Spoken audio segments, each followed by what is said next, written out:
అమరావతిలో రెండో విడత భూ సమీకరణ ప్రక్రియను స్లో డౌన్ చేసింది ప్రభుత్వం. ఇప్పటికే భూములిచ్చిన రైతులతో పాటు రెండో విడతలో భూములు ఇవ్వాల్సిన రైతుల్లో కూడా తీవ్ర అసంతృప్తి వ్యక్తం కావడంతో ఈ నిర్ణయం తీసుకుంది. మంత్రుల కమిటీతో అధ్యయనం చేసి ఆ తర్వాత అన్నదాతలను ఒప్పించి ముందడుగు వేయాలని భావిస్తోంది సర్కార్.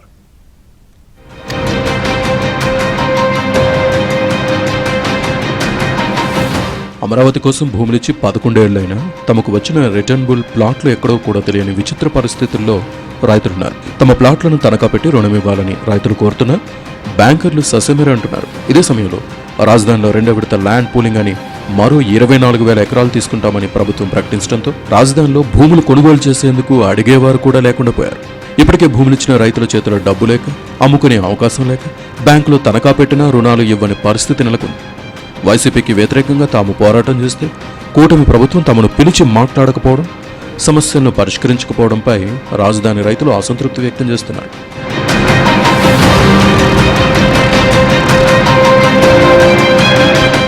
మరోవైపు రెండో విడత ల్యాండ్ పూలింగ్ కోసం భూ సమీకరణ చేయాలని ప్రభుత్వం నిర్ణయించింది. గ్రీన్ఫీల్డ్ ఎయిర్పోర్ట్తో పాటు smart industrial city, sports village నిర్మించాలని నిర్ణయించారు. ఇందుకోసం 40,000 ఎకరాలు సేకరిస్తామని చెప్పినప్పటికీ ఇటీవల జరిగిన కేబినెట్ సమావేశంలో అమరావతి మండలంలోని వైకుంఠపురం, పెదమద్దూరు, ఎండ్రాయి, కర్లపూడి గ్రామాలతో పాటు తుళ్లూరు మండలంలోని వడ్డమాను, హరిశ్చంద్రపురం, పెదపరిమి గ్రామాల్లో కలిపి 20,494 ఎకరాలు తీసుకోవాలని ప్రతిపాదించారు. ల్యాండ్ పూలింగ్ నిబంధనలు కూడా ఈ గ్రామాలకు విస్తరిస్తూ చట్ట సవరణ చేశారు.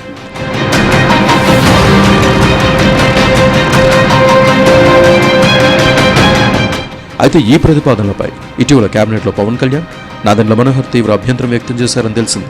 ఇప్పటికే భూములు ఇచ్చిన వారు అసంతృప్తిగా ఉన్నారని, భూములు ఇవ్వాల్సిన వారు తాము ఇవ్వబోమని చెబుతున్నారని పవన్ కళ్యాణ్ ప్రశ్నించారు. తమను రైతులు కలిశారని చెప్పడంతో పాటు వారి ఆవేదనను కూడా పరిగణలోకి తీసుకోవాల్సి ఉందని పవన్ చెప్పినట్టు సమాచారం. రైతులకు నచ్చజెప్పి భూములు తీసుకోవాలని, కానీ వారిని కష్టపెట్టి తీసుకోకూడదని వివరించినట్టు తెలుస్తోంది. దీంతో మలి విడత భూ సమీకరణ ప్రతిపాదనను కేబినెట్ డిఫర్ చేసింది.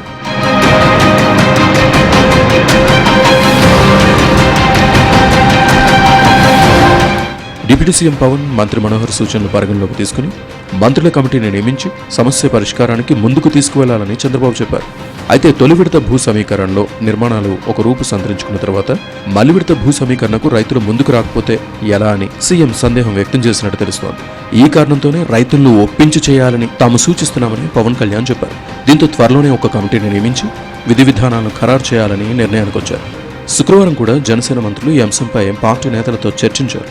మలి విడత భూ సమీకరణ ప్రస్తుతానికి స్లో డౌన్ అయిందని చెప్పడంతో పాటు తొలి విడత భూ సమీకరణలో భూములిచ్చిన రైతుల సమస్యలను పరిష్కరించాల్సిన అవసరముందని జనసేన కీలక నేత ఒకరు శనివారం ఏబిఎన్తో ఆఫ్ ది రికార్డుగా చెప్పారు.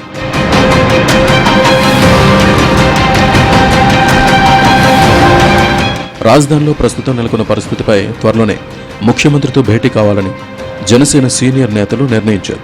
ఇప్పటికే వ్యతిరేకత ఉందని, ఈ అంశాన్ని సీఎం దృష్టికి తీసుకువెళ్లాలని కూడా వారు శనివారం నిర్ణయించారు.